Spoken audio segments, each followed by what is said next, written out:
ازيكم يا شباب، عاملين ايه؟ يا رب تكونوا بخير ومجتهدين وبتذاكروا. نزلت لكم على المنتدى بتاع اليوتيوب وقلت لكم اكتبوا لي ايه المشاكل او الاسئله اللي انتوا عايزينها نتكلم عنها الفتره دي. اكتر اسئله اتكررت على اليوتيوب وعلى التيك توك ان انتوا مش عارفين تنظموا وقتكم، وفي ناس بتسال عن المعسكرات اللي عاملينها المدرسين للم تقتين المنهج الاحياء والجيولوجيا زي معسكر الدكتور احمد الجوهري. خليني اقول لكم انا نظمت وقتي ازاي الفتره دي من السنه، وهل اشتركت في المعسكرات ولا لا، وهل هي مفيده ولا لا طبقا لتجربتي وتجربه زمايلي. في الفترة دي من السنة اللي فاتت كذا مدرس نزل معسكر للم تلتين المنهج زي دكتور أحمد الجوهري ودكتور محمد أيمن، وكان في مدرسين كتير يعني. أنا فضلت في الفترة دي إن أنا ألم المنهج لوحدي وأراجع كل اللي فاتني في كذا مادة، مش هما المادتين بس أو مش هي يعني الأحياء بس، لأن وقتها كانت المعسكرات دي للأحياء. لما بصيت على المحتويات بتاعه المعسكرات دي لقيت ان المدرسين او الدكاتره ينزلوا فيديوهات شرح للمنهج جديده وفيديوهات المذاكره وفيديوهات حل كتب المعسكرات. انا وقتها كنت بالفعل بسمع المحاضره بذاكرها واحل كتاب الامتحان، فحسيت ان انا مش محتاجه اسمع شرح تاني. حتى لو انا احتجت اسمع شرح ممكن ارجع لليوتيوب، في الدكتور احمد الجوهري منزل، وكان المدرس اللي انا كنت بتابع معاه الاحياء مستر عماد بدوي كان منزل على اليوتيوب شرح مجمع للمحاضرات بتاعه السنتر. الفترة دي انا ما حبيتش ان انا كنت بحل كتاب واحد بس وهو كتاب الامتحان في الاحياء وفي الجيولوجيا. قررت ان انا اطلب كتاب التفوق احياء وجيولوجيا تدريبات اونلاين، وبالفعل لما وصلني الكتاب بدأت ان انا اخد درس كل يوم من الحاجات القديمة مع مذاكرتي الاساسية.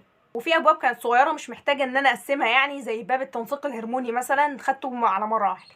وبالمناسبة نزلت لكم على اليوتيوب فيديو 47 دقيقة في لم الافكار التنسيق الهرموني، مهمة جدا.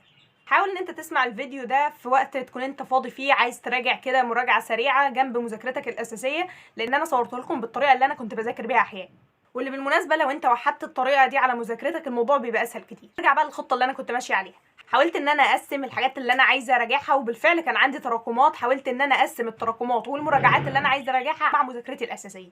الطريقه دي هتساعدك ان انت تلم التراكمات، تشوف التراكمات او المراجعات عندك قد ايه وقسمها على عدد ايام محدد لكل ماده تذاكر فيها الحاجات دي جنب مذاكرتك الاساسيه. طيب هل فعلا المعسكرات دي اصلا بتبقى مفيده ولا لا؟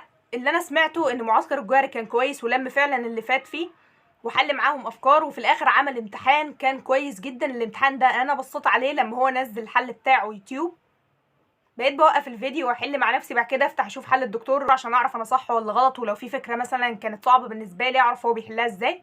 وفي ناس اعرفهم على فكره اشتركوا في المعسكر ده وخدوا جوائز في الامتحان، ودي كانت حاجه رفعت من معنوياتهم جدا. فسواء انت هتشترك المعسكر بتاع الجوهري او معسكر مدرسك عامله، او هتراجع لوحدك زي ما انا راجعت عشان حابب توفر وقت، الفكره ان انا راجعت لوحدي ده ساعدني كمان اراجع فيزياء.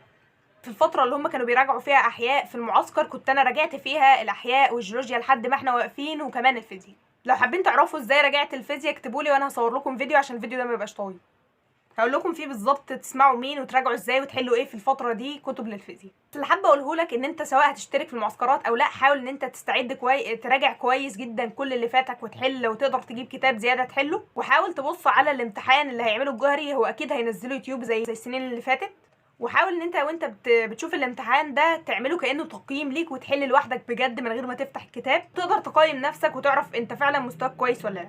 متنسوش ان انتوا تعملوا لايك وكومنت على الفيديو ده وتشتركوا في القناه، وكم مسابقه هكسب فيها 5 اشخاص، 3 من على اليوتيوب و2 من على التيك توك، لاكتر ناس متفاعله معانا.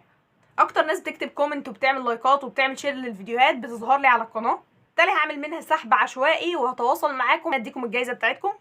هتبقى عباره عن محاضرات للجوهري او كود خصم تشترك بيه على المنصه. سلام.